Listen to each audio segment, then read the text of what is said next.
Hey there, it's Board Game Dave, and today I'm going to be teaching you how to play the classic card game Dominion using the fantastic digital app version created by Templegate Games, who was kind enough to sponsor this video. Now, Dominion is a game that's been out for quite some time, but given how timeless the gameplay is and the fact that there's new expansions coming out all the time for the game, now is as good a time as any to start playing Dominion. So, how do you play? Well, first of all, thematically, the game takes place in some sort of vague medieval setting in which you are a young monarch soon to inherit a small, humble little kingdom from your parents. But unlike your parents, you have grand ambitions and aspirations for your kingdom, and you want to grow its borders and expand into new territories and transform your kingdom into a dominion. However, other monarchs in the region have had the same idea, so you are racing against them to create the grandest dominion in the region, thematically speaking. So, at its core, this game is what's called a deck building game, which means you're going to start with a set, in this game 10 cards that are really unexciting, pretty boring cards. They're not really great, but throughout the course of the game, you're going to use those cards to purchase better cards from the supply. Those cards are going to go into your deck, and as you shuffle and cycle through your deck, you're going to see those stronger and stronger cards that are going to let you take better actions or give you more purchasing power to buy stronger cards, and so on and so forth. There's a definite sense of progression and escalation in this game as you start to transform your deck from a really boring and uninteresting deck into a very powerful and strong deck by the end of the game. So that's the basic premise of the game, and the game ends when either the pile of province cards runs out or any 3 other supply piles runs out. At the end of that player's turn, you're going to add up everyone's points, and whoever has the most points wins. Alright, so let's start with some basic concepts, starting with card anatomy. So each card in Dominion is going to have a name and a cost in the bottom left-hand corner. So let's start with these treasure cards right here. This gold card, for example, costs 6, as you can tell in the bottom left-hand corner. However, treasure cards are going to let you purchase better and better cards. So this gold gives you a buying power of 3, whereas the silver, although it only costs 3 coins, is only going to give you a buying power of 2. That's how treasure cards work. On the left of those are these green victory cards. Now, these are going to give you points and pretty much do nothing else. So the province is the highest value card in a base game here. It's going to give you 6 points, but it costs you 8 coins to purchase. And the cheapest one down here costs 2 coins, only gives you 1 point. That's called an estate. Below that is what's called a curse card. Now, you don't want curse cards. As you can see, it's going to give you -1 points. You're not going to get these on your own typically. Usually other people are going to give you these curses and kind of bog down your deck with this pointless -1 card. So that's the curse. And then the other 10 cards here, which I can actually show you all of them right here.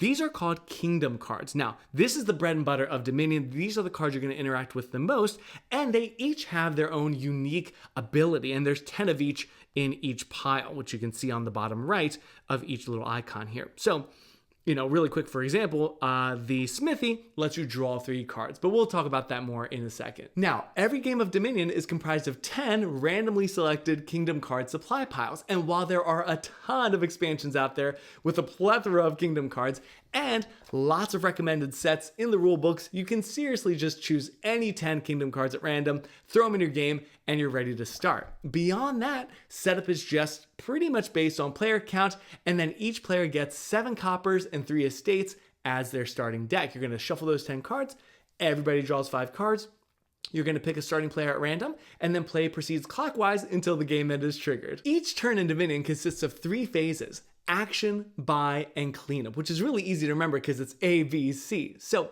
in the action phase, you can play 1 action from your hand. In this case, I'm going to play the militia out in front of me, and then you're going to resolve that card from top to bottom and do everything it says. In this case, I get 2 coins to spend this turn, and each other player discards down to 3 cards in their hand. That's called an attack card, right?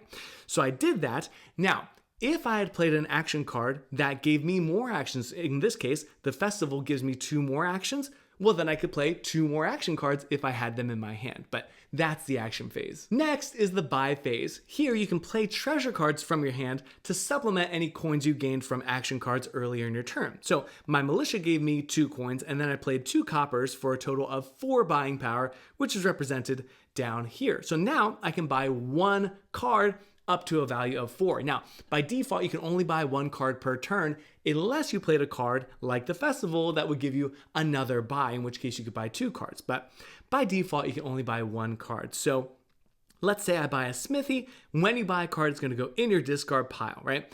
And then the last thing that happens is called the cleanup phase. So any cards that you played out in front of you go to your discard pile. Any cards left over in your hand go to your discard pile. And finally, you're going to draw back up to 5 cards in your hand. Now, if you need to draw cards and there's no cards in your draw pile, you're going to take your discard pile, shuffle it up, and draw back up. And this is where you're going to see some of those cards that you purchased previously. All right, so now that you know the different phases of a turn, let me go ahead and show you just one simple sample turn to show you what all those phases look like in practice. So it's my turn and it's my action phase. So I can play 1 action card from my hand, and thankfully I have this village card which gives me another card and 2 actions. Now if you're wondering why I'm starting my turn with only 3 cards, it's because on the last turn the AI played a militia and I had to discard down to 3 cards. So that's why I'm starting with 3 cards. But no matter, let's play our village card.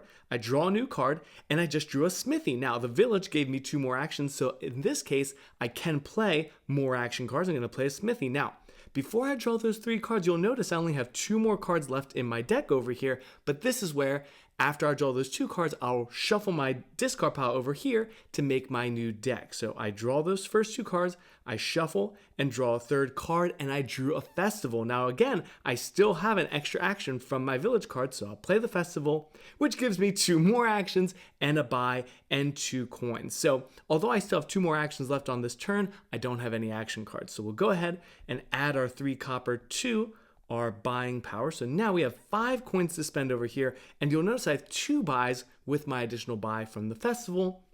So that means we can buy up to 2 cards if we want to. So in this case, we could buy another village, for example, and then maybe a chapel, which allows us to trash cards, get rid of them completely, which is very helpful. So I'll draw that as well, or purchase that as well. It goes in my discard pile. I draw 5 new cards, and my turn is over. There you go. Now remember, the game ends when either the pile of province cards runs out or when any 3 other supply piles runs out, right? At that point, the player who triggered the end of the game finishes their turn, and then you add up your points. By default, points are going to come from your victory cards, so you'll just add up your victory cards, subtract any curses you have, and the player with the most points wins. Now, you have everything you need to know to jump into a game of Dominion at this point, but let me just quickly go over some of the effects on these cards because that's where things can get a little bit complicated. So, for example, we looked at the Smithy already. You draw 3 cards, very simple. We also saw the Festival. It gives you 2 more actions, which lets you combo your action cards. It also gives you a buy, and it gives you 2 coins toward your buy phase, which is awesome. There's also the Militia, right, which we talked about already. You get 2 coins, and it makes every other player discard down to 3 cards. Now remember, you start with 5 cards in your hand, and it stinks to have to get rid of 2 of those 5 cards. The Witch is going to let you draw 2 cards into your hand, and every other player gains a curse. So they take one of these -1 point cards and put it in their discard pile. That is very, very brutal. Let me show you also the Moat. So let's say you're the kind of person that does not want to get attacked by a Witch and the Militia, right? The Moat is going to let you draw 2 cards, but it also has a really interesting passive ability. That's why it's blue, by the way. It's called a reaction card. It says, when another player plays an attack card, you may first reveal this from your hand to be unaffected by it. So let's say my another person I'm playing with draws or plays the Witch card and says, everybody has to draw a curse. I can show them my Moat card from my hand and say, I don't have to do that, right? I'm unaffected by your attack card. That's a really cool card. And beyond that, I mean, so I'll show you maybe one more. The Throne Room is really fun. You may play an action card from your hand twice. That's really great. So you can play the Throne Room and then play the Witch and draw 4 cards, and everyone has to take 2 curses. So there are a ton of other Kingdom cards, but mostly they revolve around drawing cards, getting actions, getting buys, getting coins, and then other effects like that. But I think honestly, that gives you everything you need to start playing Dominion. Now, if you have any questions about the features in the app or the base game or any of the expansions, please let me know in the comments down below because I would love to answer your questions and we'll get to them as soon as I possibly can. And that's how you play Dominion. Thank you again so much to Templegate Games for sponsoring this video. And if you found this video helpful or useful at all, of course, you're welcome to like the video. You can subscribe to my channel at Board Game Dave on YouTube for more rules explanations and reviews. And in the meantime, have a wonderful week. Take care and happy gaming. Bye.